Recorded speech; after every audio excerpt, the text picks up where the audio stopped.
साथियों, आज महाराष्ट्र की महिलाओं की तरफ से नागपुर में महिला सम्मेलन रखा गया है। आज सावित्रीबाई फुले की याद में उनके कार्य को, उनके संघर्ष को याद करके बहुजन समाज की महिलाएं उनके कार्य और संघर्ष से प्रेरणा लेकर आज अपनी जिम्मेवारी निभाने के लिए अपने आप को तैयार कर सकें, इस मकसद को ध्यान में रखकर ये महिला सम्मेलन आज के दिन रखा गया है। इस बात को समझकर मैंने भी महाराष्ट्र में आने की और इस सम्मेलन में शामिल होने की सहमति दी थी और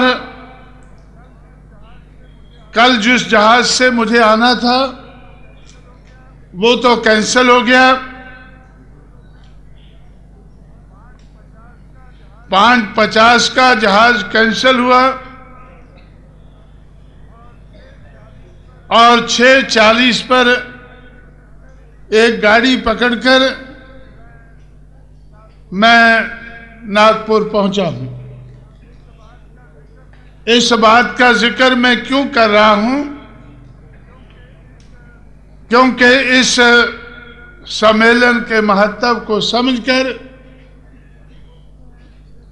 उसमें मेरी हाजिरी लगनी चाहिए। इस बात को समझकर मैंने भागम भाग करके एक गाड़ी पकड़कर आज 1-1:30 बजे मैं नागपुर में पहुंचा हूं और आप लोगों का इकट्ठ देखकर, आप लोगों का उत्साह देखकर मुझे ऐसा लगता है कि अगर आज तक नहीं तो आने वाले समय में आप लोगों की जो जिम्मेवारी है उस जिम्मेवारी को समझकर उस जिम्मेवारी को निभाने की कोशिश करेंगे। साथियों,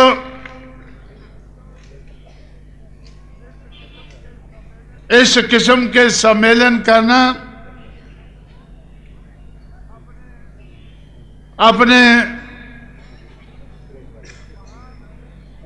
महान आदर्श लोगों को याद करना ये तो अच्छी बात है, लेकिन उस आदर्श का जो लक्ष्य है उस लक्ष्य को पूरा करना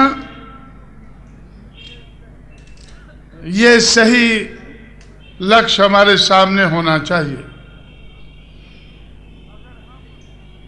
अगर हम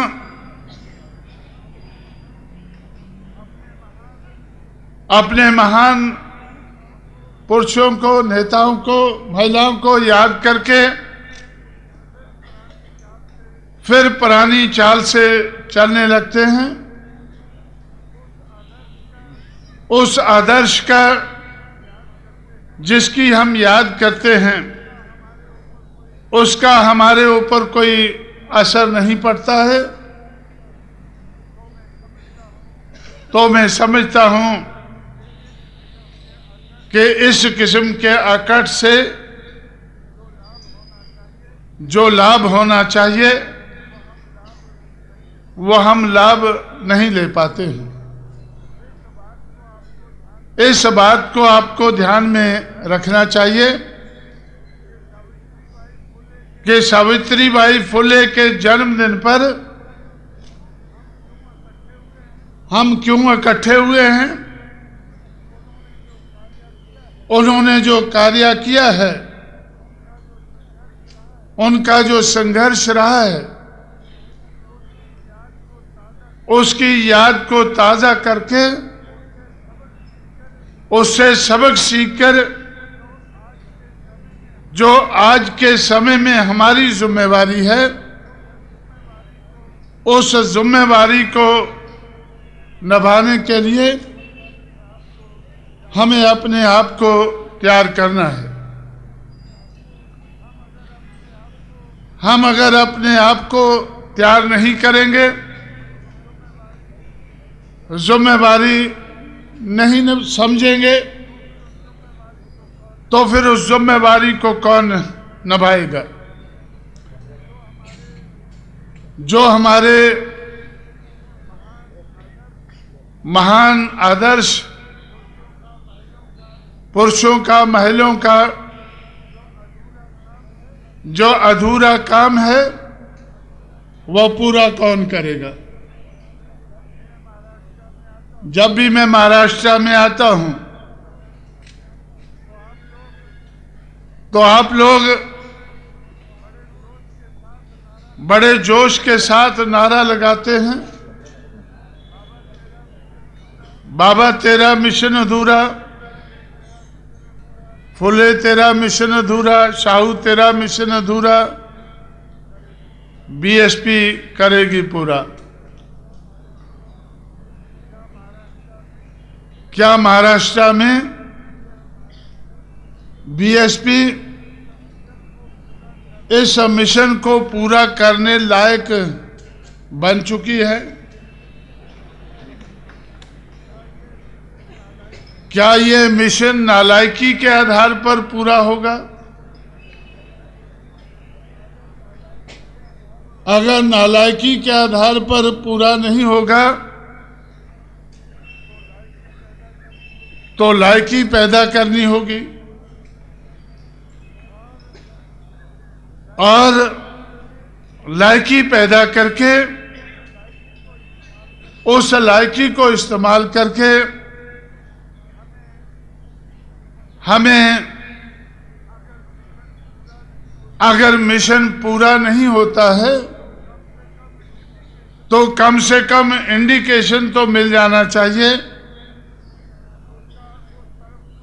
उसका उस तरफ कुछ इशारा तो हो जाना चाहिए कि आज नहीं तो कल हम इस मिशन को पूरा करेंगे, जितना जल्दी हो सके उतना पूरा करेंगे।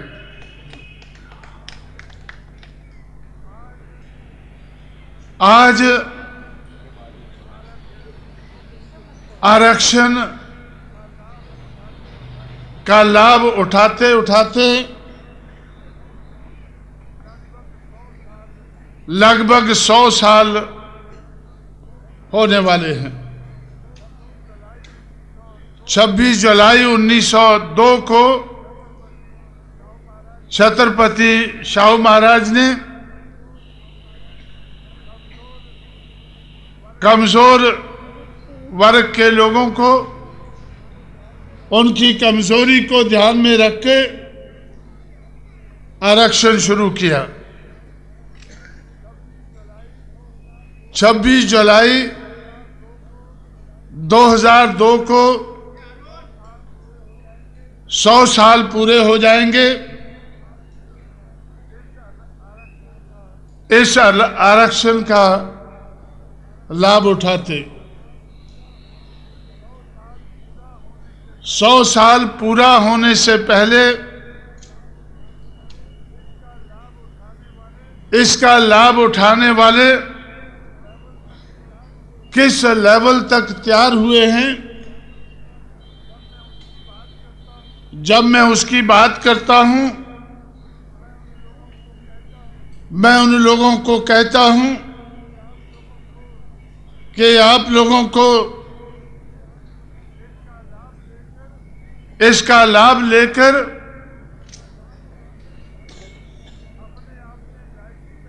अपने आप में लायकी पैदा कर लेनी चाहिए और उस लायकी के आधार पर आरक्षण देने लायक बन जाना चाहिए। तो आरक्षण लेने वाले मेरी तरफ बुरी निगाह से देखते हैं, कहते हैं कि भाई आरक्षण हमें लेते रहने दो, हमारा हाथ हमेशा ऐसा रहा है, ऐसा ही रहने दो। उस हाथ को अगर ऐसे करना है तो हमारे लिए मुश्किल हो जाएगी। हमें देने लायक नहीं बनना है, नालायक रहकर लेते ही रहना है और लायक बनके देने का काम हमें अच्छा नहीं लगता है। और जब मैं देने की बात करता हूं तो मेरी समझ में तो यकायक बात आ जाती है कि देता कौन है, आरक्षण लेता कौन है, आरक्षण किससे मांगा जाता है और आरक्षण देता कौन है। आरक्षण हुक्मरान देता है। हुक्मरान बनने से हमारा समाज बहुत घबराता है। हमें हुक्मरान नहीं बनना है। रोता है, चिल्लाता है, हमारे साथ अन्याय अत्याचार होता है, हमारी महिलाओं का बलात्कार होता है। ये सारी बातें रो रो कर वो चिल्लाता है, सदियों से चिल्लाता है। जब मैं उनको कहता हूं कि अगर इन सारी मुश्किल मुसीबत का हल करना है तो हमें हुक्मरान बनना होगा, क्योंकि मैंने मुट्ठी भर पठानों को देखा है, मुट्ठी भर मुगलों को देखा है, बहुत कम संख्या वाले अंग्रेजों को देखा है, और अंग्रेज जाने के बाद 15% ऊंची जाति के लोगों को देखा है। इन सारे हुक्मरानों को मैंने देखा है, इनके ऊपर अन्याय अत्याचार नहीं होता है, इनकी महिलाओं का बलात्कार नहीं होता है। क्यों नहीं होता है? क्योंकि यह अन्याय अत्याचार हुक्मरान के साथ नहीं होता है। अगर हमें भी अन्याय अत्याचार का अंत करना है, अगर और कुछ नहीं चाहिए, सिर्फ इतनी ही चाहत है कि हमें अन्याय अत्याचार का अंत करना है, तो उसके लिए भी हमें हुक्मरान बनना जरूरी है।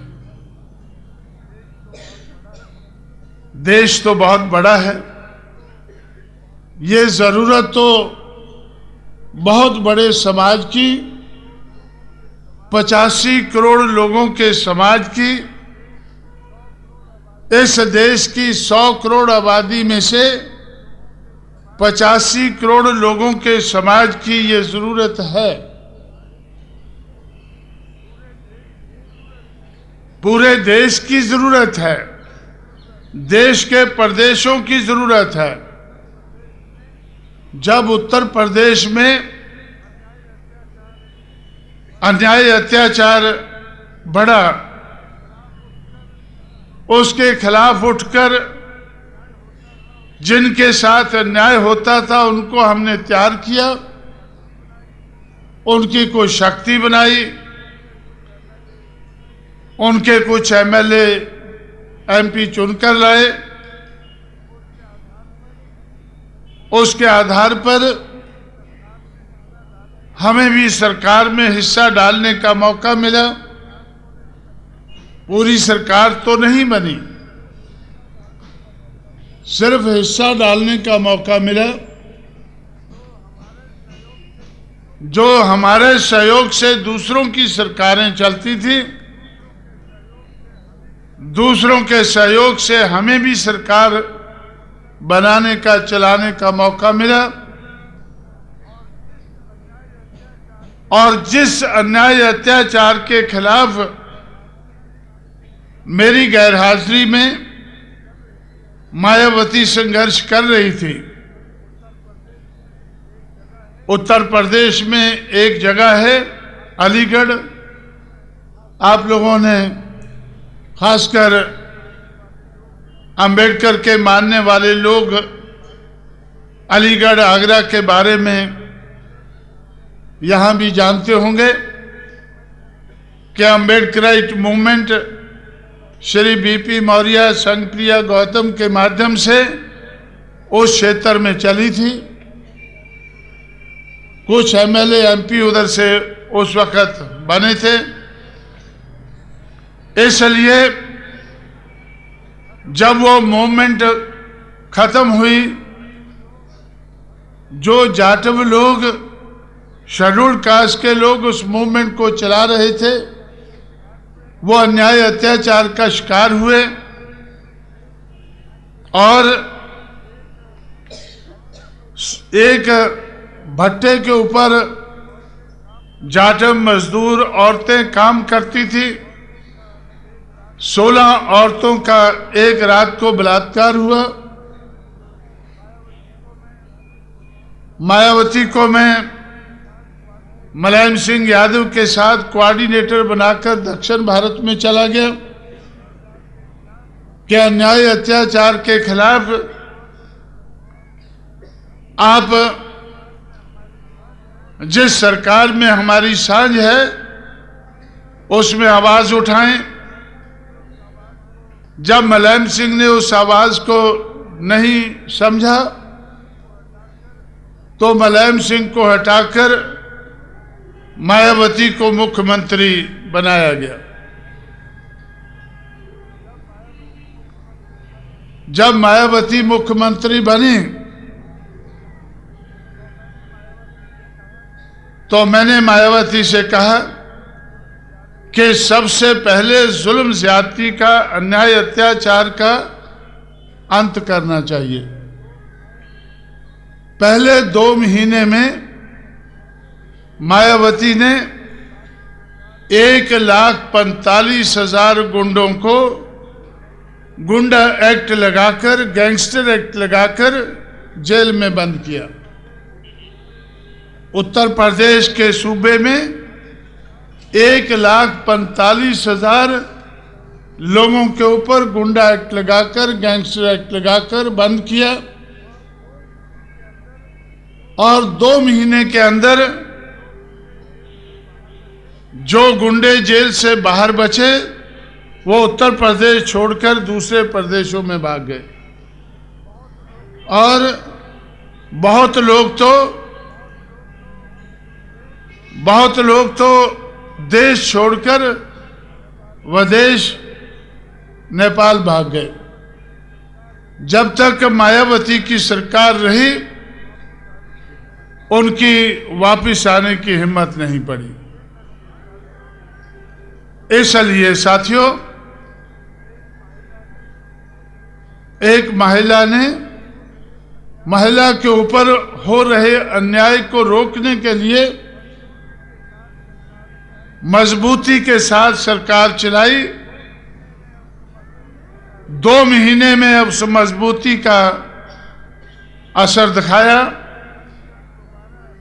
उसके बाद जब दोबारा 1995 के बाद दोबारा उनको 6 महीने के लिए मुख्यमंत्री बनने का ऐलान हुआ, उसको शपथ दिलाने के लिए मैं लखनऊ पहुंचा तो पेपरों में हेडलाइन था कि मायावती उत्तर प्रदेश की दोबारा मुख्यमंत्री बन रही है। उनका नाम सुनते ही आधी गुंडागर्दी उत्तर प्रदेश में खत्म हो गई है और मायावती को सिर्फ आधी और खत्म करने के लिए बची है। उस आधी को भी खत्म करने के लिए मायावती को कुछ नहीं करना पड़ा। पुलिस का डायरेक्टर जनरल पुलिस एक चमार को लगा दिया गया।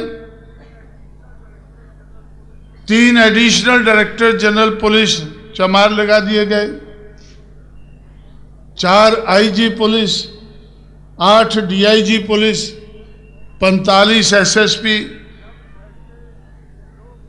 जब ऐसे लोग जिले से लेकर ऊपर तक लगाए गए तो गुंडागर्दी के खिलाफ जुल्म ज्यादती को रोकने के लिए मायावती को एक आदमी को भी अरेस्ट नहीं करना पड़ा।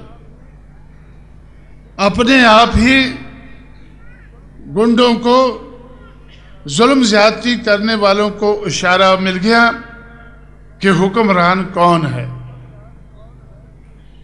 हुक्मरान कौन है, हुकूमत करने वाला कौन है, हुकूमत करने वालों के साथ अगर कोई जुल्म ज्यादती करना चाहता है उसका हश्र क्या होता है। इसलिए साथियों, हुक्मरान बहुजन समाज को अगर आबादी के हिसाब से नहीं, अगर डेमोक्रेसी के आधार पर नहीं, अगर डेमोक्रेसी का हमें ख्याल नहीं है तो भी अपने ऊपर हो रहे जुल्म ज्यादती का अंत करने के लिए, अपने अधिकार हासिल करने के लिए, अपने आप को आगे बढ़ाने के लिए जिंदगी में दूसरों की तरह से बहुजन समाज को इस देश का हुक्मरान समाज बनना बड़ा जरूरी है। और अगर बहुजन समाज हुक्मरान समाज बन जाता है तो आरक्षण कौन देगा? हमेशा आरक्षण हुक्मरान देता है, हमेशा आरक्षण हुक्मरान देता है। आज भी अगर कोई आरक्षण देता है तो हुक्मरान देता है। तो आरक्षण देने से हमें क्यों घबराना चाहिए? आरक्षण लेते ही रहना है। उसके लिए हमें दलित शोषित बने रहना है। इस आदत को हमें छोड़ना होगा। हमें दलित शोषित नहीं रहना है। हमें अपने आप को लायक बनाना है, मजबूत बनाना है।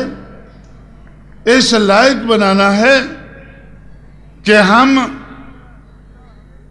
अगर हमारा हिस्सा हमें चाहिए जिसके लिए हम दूसरों से मांगते हैं, तो दूसरों से मांगने की बजाय अपने आप हुक्मरान बनकर अपना हिस्सा भी ले लेना चाहिए। मैं ये नहीं कहता हूं कि हमें अपना हिस्सा नहीं लेना चाहिए। अपना हिस्सा तो हुक्मरान ले ही लेता है। लेकिन दूसरों के साथ भी अगर कोई जुल्म ज्यादती होती है, उसका भी अगर सही हुक्मरान है अंत कर सकता है, उनको भी वो देने लायक बन सकता है। इसलिए साथियों, इस मौके पर सावित्रीबाई फुले के जयंती मनाने के मौके पर जो इस देश की समाज व्यवस्था को परिवर्तित करने के लिए शेठ जी भट्ट जी का मुकाबला करके शूद्र और अति शूद्र को अपना सही स्थान हासिल करने के लिए जो महात्मा फुले और सावित्रीबाई फुले ने जो कार्य किया, जो सोच बनाई, उस सोच पर चले, संघर्ष किया, उसके बाद महाराष्ट्र में लंबे अरसे तक जो 1848 से सोच बनना शुरू हुआ, 1956 तक लगातार 108 साल वो सोच पहले महात्मा ज्योतिराव फुले की देखरेख में, बाद में 1922 तक छत्रपति शाहू महाराज की देखरेख में, 1956 तक बाबा साहब अम्बेडकर की देखरेख में जो सोच बनी, जो उसके ऊपर काम हुआ, जो उस सोच को ध्यान में रखकर संघर्ष हुआ, वो आज भी करना जरूरी है और बहुजन समाज को इस देश का हुक्मरान समाज बनाना जरूरी है। और भी बहुत सी चीजें आप मांगते हैं। बाबा साहब अम्बेडकर के नाम पर यूनिवर्सिटी की मांग तो पुरानी मांग है। नागपुर में कुछ नौजवान हमारे लोग मारे भी गए हैं, गोली का शिकार हुए हैं, कुछ अपने आप मर गए हैं, और भी संघर्ष हुआ है। जब 1994 में मैं महाराष्ट्र में आया, वेस्टर्न महाराष्ट्र में, तो कोल्हापुर में कुछ लोग मुझसे मिले कि वेस्टर्न महाराष्ट्र में एजुकेशन के मामले में छत्रपति शाहू महाराज ने बहुत योगदान था उनका, तो उनके नाम पर भी यूनिवर्सिटी होनी चाहिए, ये मांग भी थी। यूनिवर्सिटी की मांग महाराष्ट्र के लिए कोई नई बात नहीं है, लेकिन जो मैं महाराष्ट्र में कहता था, हम लोगों ने करके दिखाया कि मांगने से हर काम नहीं हो जाता है, हर बात नहीं बन जाती है, लेकिन हुक्मरान बनकर हर काम हो सकता है। इसलिए उत्तर प्रदेश में बाबा साहब अम्बेडकर की जो महाराष्ट्र की मांग थी उसको पूरा किया गया, छत्रपति शाहू महाराज की मांग को पूरा किया गया। फिर हमें ऐसा लगा कि महात्मा फुले के नाम पर भी यूनिवर्सिटी बन जानी चाहिए। इसलिए अम्बेडकर के नाम पर आगरा में, छत्रपति शाहू महाराज के नाम पर कानपुर में, बरेली में महात्मा फुले के नाम पर, और जब हम मानवतावाद की बात करते हैं तो हम लोगों ने गौतम बुद्ध नगर दिल्ली के जमुना के उस पार 3 जिलों को में से कुछ हिस्सा काट कर बनाया, उसमें 200 एकड़ जगह एक्वायर करके गौतम बुद्ध यूनिवर्सिटी, जिसकी कोई मांग भी नहीं थी, बगैर मांग के ही हम लोगों ने शुरू कर दी। तो इसलिए साथियों, तो बहुत से काम हुक्मरान बनने से हो सकते हैं, और इसलिए मैं इस मौके पर जब आप अपने महान पुरुषों को, महिलाओं को याद करने के लिए इकट्ठे हुए हैं और उनकी मूवमेंट आगे बढ़ती गई है, और बाबा साहब अम्बेडकर ने आखिरी दिनों में ये कहा था कि जो कारवां मैं यहाँ तक लाया हूँ, जहाँ आपको नजर आता है, उस कारवां को मेरे अनुयायी अगर आगे ना बढ़ा सके तो पीछे ना हटने देना। इन सारी बातों को ध्यान में रखकर जिस दिन हमारी सरकार उत्तर प्रदेश में बनी 21 मार्च को, उसी दिन से हम लोगों ने एक बढ़िया जगह उत्तर प्रदेश में सिलेक्ट करके एक चौक बनाया, और उस चौक का नाम परिवर्तन चौक रखा। और जिन महापुरुषों ने जो परिवर्तन आज हमें नजर आता है, जो परिवर्तन हमारे महापुरुषों के संघर्ष के कारण आज हमें नजर आता है, ऐसे महापुरुष हमें देश भर में नजर आते हैं। किसी ने कम काम किया है, किसी ने ज्यादा किया है, किसी ने कम संघर्ष किया है, किसी ने ज्यादा किया है, और वो संघर्ष हर जगह कुछ न कुछ रंग लाया है। ऐसे महापुरुषों की याद में हम लोगों ने एक मेमोरियल उधर बनाया, परिवर्तन चौक में मेमोरियल बनाया। मेमोरियल बनाने का लक्ष्य क्या था कि यहां तक जो परिवर्तन हमारे महापुरुषों ने लाया है,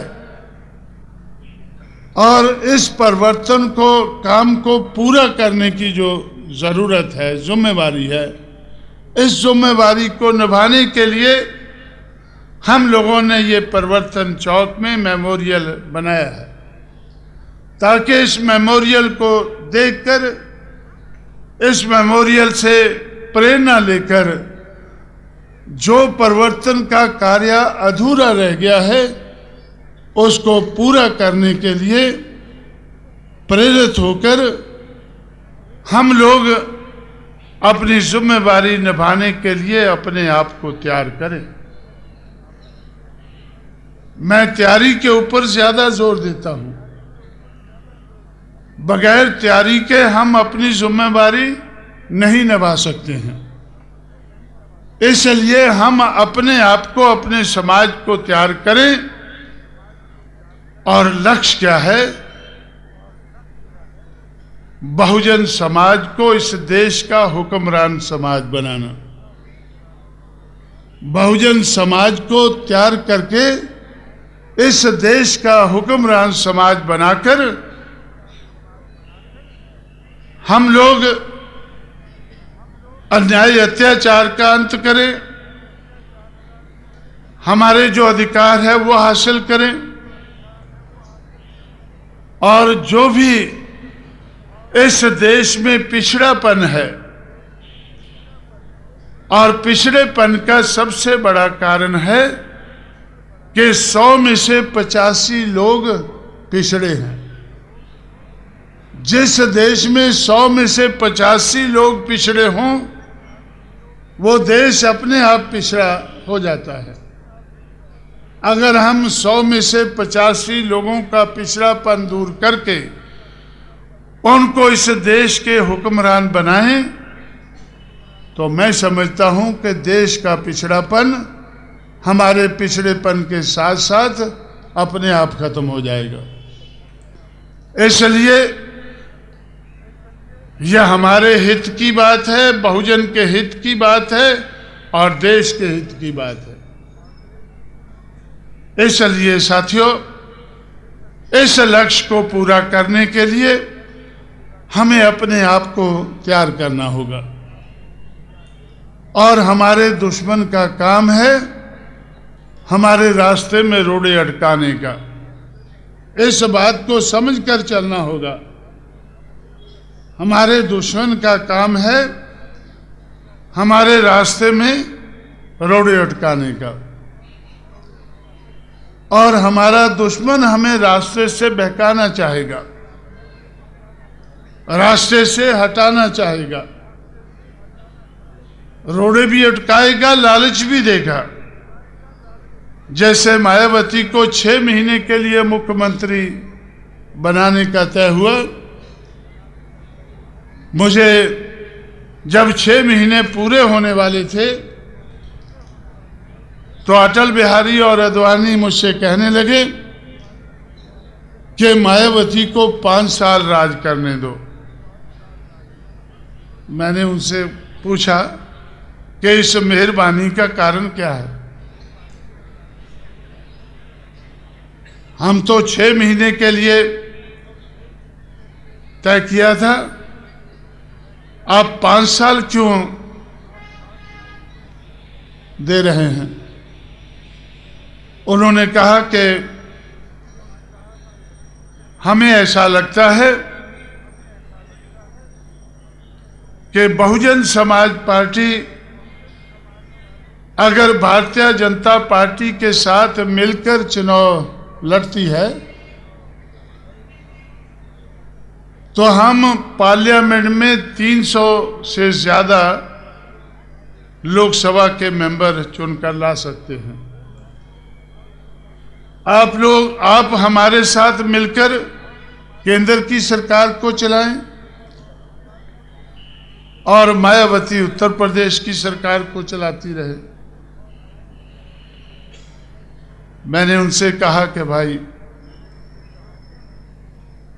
आपका लक्ष्य तो मुझे मालूम है, आप इस देश में हिंदुवता का बोलबाला करना चाहते हैं या नहीं चाहते हैं? पता नहीं आप चाहते हैं नहीं चाहते हैं, लेकिन हल्ला तो किया हुआ है कि हिंदुवता हमें उसका बोलबाला करना है। और मैं समझता हूं कि हिंदुवता जो आप कहते हैं वो मनुवाद का दूसरा नाम है। मनुवादी समाज व्यवस्था को आप टिकाए रखना चाहते हैं। मनुवादी समाज व्यवस्था को कांग्रेस भी टिकाए रखना चाहती थी, लेकिन बगैर बोले हुए। मनुवादी समाज व्यवस्था को सीपीएम सीपीआई भी टिकाना चाहती है, लेकिन इसका जिक्र नहीं करती है। लेकिन भारतीय जनता पार्टी तो खुला कहती है कि हमें मनुवादी समाज व्यवस्था को टिकाए रखना है, और कांशीराम और उसकी बहुजन समाज पार्टी कहती है कि हमें मनुवादी समाज व्यवस्था को हटाकर मटाकर मानवतावादी समाज व्यवस्था का इस देश में बोलबाला करना है। तो इस बात को ध्यान में रखते ही जिस दिन मायावती ने ओथ लिया, उसके दूसरे दिन ही हम लोगों ने परिवर्तन चौक बनाना शुरू कर दिया। हम परिवर्तन चाहते हैं और आप स्टेटस को चाहते हैं। मैं समझता हूं कि स्टेटस को और चेंज, ये दोनों साथ साथ नहीं चल सकते हैं। अगर स्टेटस को रहता है तो बदलाव नहीं होता है। अगर बदलाव होता है तो स्टेटस को नहीं रहता है।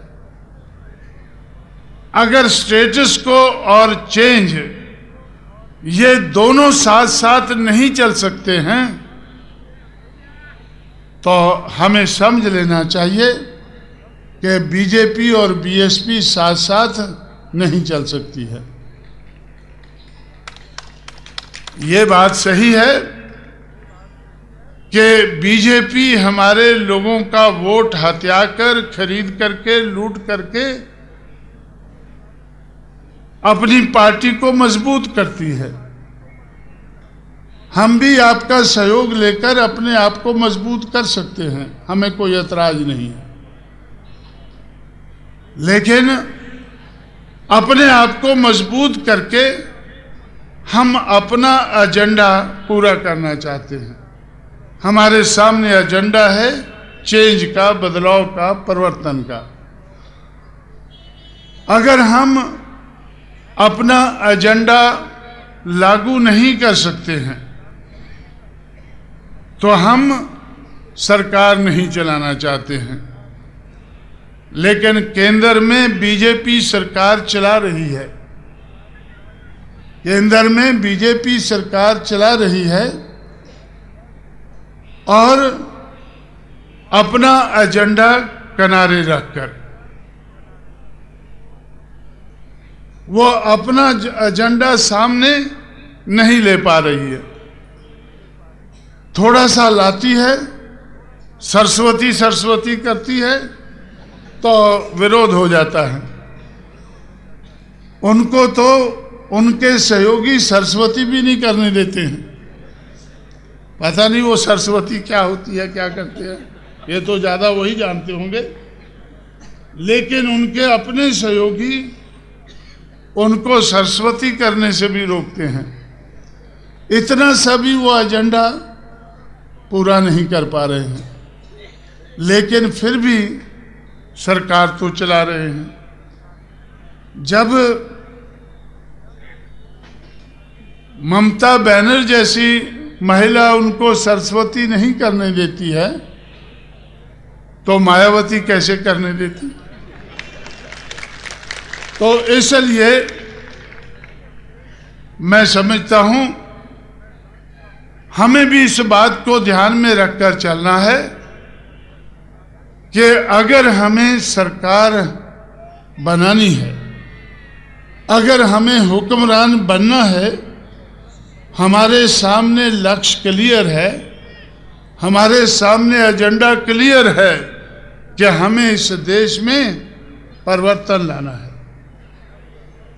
अगर हम परिवर्तन नहीं ला सकते हैं तो ऐसी सरकार चलाने से कोई मतलब नहीं है।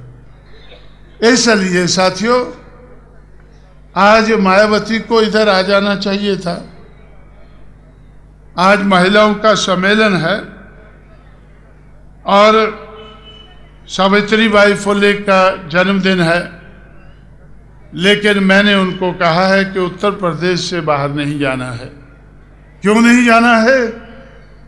कि उत्तर प्रदेश में कभी भी चुनाव हो सकता है, हमें सरकार बनानी है, अपने बलबूते पर बनानी है। 425 में से 213 से ज्यादा एमएलए जिताकर हमें सरकार बनानी है। तो आज कल वो सहारनपुर में थी, आज मेरठ में है और इसी तरह से पूरे उत्तर प्रदेश में उसका 22 फरवरी तक प्रोग्राम बना हुआ है। और प्रोग्राम का लक्ष्य है कि बहुजन समाज पार्टी की सरकार आने वाले समय में बहुजन समाज पार्टी ने, वोटों वाले समाज की पार्टी ने अपने बलबूते पर बहुजन समाज की सरकार बनानी है। इसलिए साथियों, ये बात सही है कि देश के हर प्रदेश में हम ऐसा करने लायक अभी नहीं है। जैसे अभी अभी 3 सूबों में चुनाव हुआ, अभी 3 सूबों में चुनाव हुआ है। मध्य प्रदेश में चुनाव हुआ, राजस्थान में हुआ, दिल्ली में हुआ, 3 सूबों में चुनाव हुआ है। भारतीय जनता पार्टी को जब हमने ओबलाइज नहीं किया तो भारतीय जनता पार्टी, जो इस देश की महाभ्रष्ट पार्टी है, जो चुनाव के ऊपर देश में सबसे ज्यादा काला धन इस्तेमाल करती है, जो बड़े पैमाने पर वोटर को खरीदने का काम करती है, कांग्रेस को पछाड़ चुकी है। मैं अपने साथियों को बार बार बताता हूं कि इस देश में वोटों वालों की सरकारें नहीं बनती है, नोटों वालों की सरकारें बनती है। जहां नोटों वालों की सरकारें बनती है वहां डेमोक्रेसी नहीं कही जा सकती है। इस देश में डेमोक्रेसी नहीं है। डेमोक्रेसी में तो वोटों वालों, और इस देश में सबसे ज्यादा नोटों का इस्तेमाल भारतीय जनता पार्टी करती है। हमारे 12 एमएलए को खरीद कर, कांग्रेस के तो 22 उन्होंने खरीदे, कोई बात नहीं, 33 में से 22 चले गए, विभाजन हो गया, 1/3 से विभाजन हो जाता है। लेकिन हमारे अगर 1/3 उनको खरीदने थे तो 23 चाहिए थे, 23 तो वो खरीद नहीं पाए। क्यों नहीं खरीद पाए? क्योंकि 23 बिकने को तैयार नहीं थे। खरीदने वाला तो तैयार था, नोटों की कोई कमी नहीं थी, लेकिन 23 उनको नहीं मिल पाए तो 12 को उन्होंने खरीद कर अपनी सरकार बनाई, चलाई। और जिस तरह से सरकार बनाई, चलाई, और उसके बाद सुप्रीम कोर्ट तक वो बात कही, और सुप्रीम कोर्ट ने भी ऐलान कर दिया कि जो justice delayed is justice denied, ये बात सही नहीं है। जस्टिस को डिले किया जा सकता है। डिले करने के लिए उन्होंने कहा कि इसके ऊपर सोच विचार करना होगा और उसके लिए कॉन्स्टिट्यूशनल बेंच सुप्रीम कोर्ट बनाएगी। कब बनाएगी, कहां बनाएगी, कैसे बनाएगी, अभी तक तय नहीं हुआ है। अब कहते हैं सुप्रीम कोर्ट के ऊपर कोई दूसरी कोर्ट नहीं है, लेकिन मैं नहीं मानता हूं। मैं समझता हूं कि लोकशाही में, हालांकि सही लोकशाही नहीं है इस देश में, लेकिन फिर भी जो लोगों की कचहरी है वो इस देश में सबसे बड़ी कचहरी है। तो मैंने बीजेपी को चुनौती दी, मैंने भारतीय जनता पार्टी को चुनौती दी, अटल बिहारी आडवाणी को चुनौती दी कि हम लोगों की कचहरी में आपको देखेंगे। तो इसलिए मध्य प्रदेश में सरकार बनाने के लिए मैंने 320 सीटें तैयार कर रहा था। मुझे लगा कि बहुजन की सरकार तो नहीं बनती है, बहुजन की सरकार तो नहीं बनती है, लेकिन बीजेपी को सबक सिखाने के लिए जो बीजेपी की बनती नजर आ रही है वो भी नहीं बनने देनी है। लेकिन बीजेपी वाले बड़े मजे में जा रहे थे कि हम तो फरवरी के महीने में 223 एमएलए की सीटें जीते हुए हैं। 161 से सरकार बनती है, हम तो 223 जीते हुए हैं। हमारी सरकार को कौन रोकेगा? मैंने अटल बिहारी आडवाणी दोनों से कहा कि कांशीराम रोकेगा। और हम लोगों ने 170 सीटों पर चुनाव न लड़के बीजेपी को रोका।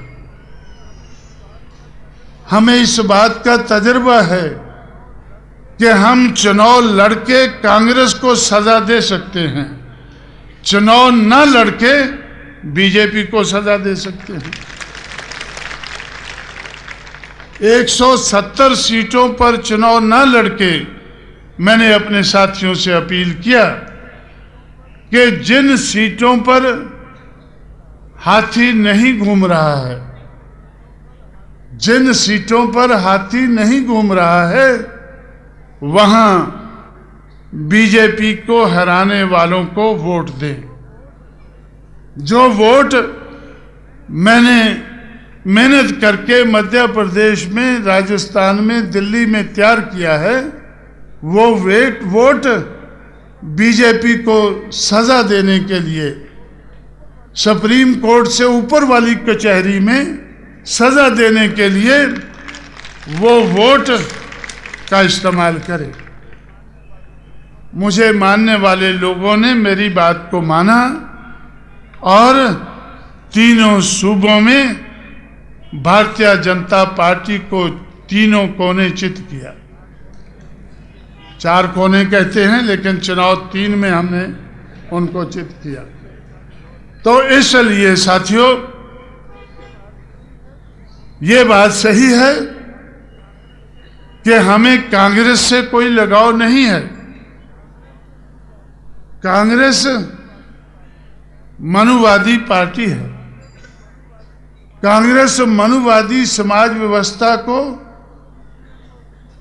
सीपीएम और सीपीआई और बीजेपी तीनों के साथ मिलकर बनाए रखना चाहती है। और इनका मिलाप आप लोगों ने इसी पार्लियामेंट के सेशन में देखा होगा। इसी पार्लियामेंट के सेशन में आप लोगों ने देखा होगा, कई बिल पार्लियामेंट में आए तो आप लोगों ने देखा होगा कि कांग्रेस ने बीजेपी का सहयोग दिया है। खासकर महिला आरक्षण बिल में बीजेपी की देखरेख में कांग्रेस, सीपीएम, सीपीआई ये तीनों पार्टियां चाहती हैं कि ऊंची जाति की महिलाएं 100 में से 33 चुनकर पार्लियामेंट में, लोकसभा में आए। और जो पुरुषों के माध्यम से आज तक उन्होंने बहुमत बनाया है लोकसभा में, वो पिछले 50 साल में पुरुषों के माध्यम से बनाया है। आने वाले 50 साल में महिलाओं के माध्यम से ऊंची जाति का बहुमत लोकसभा में बना रहना चाहिए। इसलिए हम लोग महिला आरक्षण का नहीं, लेकिन ऊंची जाति की महिलाओं के माध्यम से ऊंची जाति के लोग पैसे का दुरुपयोग करके और बहुत से दुरुपयोग करके वह अपना वर्चस्व बनाए हुए हैं। अब अपनी महिलाओं को इस्तेमाल करके वो वर्चस्व बनाए रखना चाहते हैं, मेजॉरिटी बनाए रखना चाहते हैं। हम इसका विरोध करते हैं। इसलिए साथियों, आज हमें इस बात का ज्ञान है कि आज की लोकसभा में 4 महिलाएं शेड्यूल्ड कास्ट की हैं, शेड्यूल्ड ट्राइब की कोई नहीं है, 2 ओबीसी की हैं और 34 ऊंची जाति की हैं। 4 और 2 6 और 34 ऊंची जाति की। तो उससे इंडिकेशन मिलता है कि अगर महिलाओं के लिए सिर्फ महिलाओं के लिए महिला समझकर आरक्षण होता है तो फिर वह अपनी मेजॉरिटी बनाए रखने में कामयाब होंगे। और इसमें भारतीय जनता पार्टी को कांग्रेस पार्टी, सीपीएम और सीपीआई, ये चार बड़ी मनुवादी पार्टियां इस बिल को इस तरह से पास कराना चाहती हैं। इसलिए साथियों, लोकसभा में आज उनकी चारों की मिलाकर मेजॉरिटी है। उस मेजॉरिटी का इस्तेमाल करके अगर वो बिल पास कर लेते हैं तो समाज में बहुजन समाज को चौकन्ना कर देना चाहिए कि हमें बहुजन समाज की मेजॉरिटी बनाना है। नोटों का मुकाबला करके और भी जो भी किस्म का मुकाबला करने की जरूरत पड़े, हर किस्म के मुकाबले का, हर किस्म की चुनौती का मुकाबला करके हमें बहुजन समाज की लोकसभा में मेजॉरिटी बनाकर बहुजन समाज को इस देश का हुक्मरान समाज बनाना है। जितना जल्दी हम लोग बना सकें उतना जल्दी हमें अपने आप को तैयार करना होगा। इसलिए साथियों, इसको रोकने के लिए बहुत से लोग हमारे रास्ते में रोड़ा अटकाएंगे। हमारे लोगों में से ही, हमारे समाज के लोगों में से ही कुछ लोगों को खरीदकर, चमचा एज नाम की किताब मैंने इसीलिए लिखी थी कि हमारे समाज में से ही चमचों को तैयार करके वो सही लीडरशिप हमारे समाज में पैदा नहीं होने देंगे। ये उनका लक्ष्य है, लेकिन हमारा लक्ष्य सही लीडरशिप पैदा करके अपने समाज में शक्ति पैदा करना, लायकी पैदा करना। उस शक्ति और उस लायकी के आधार पर बहुजन समाज को इस देश का हुक्मरान समाज बनाना है।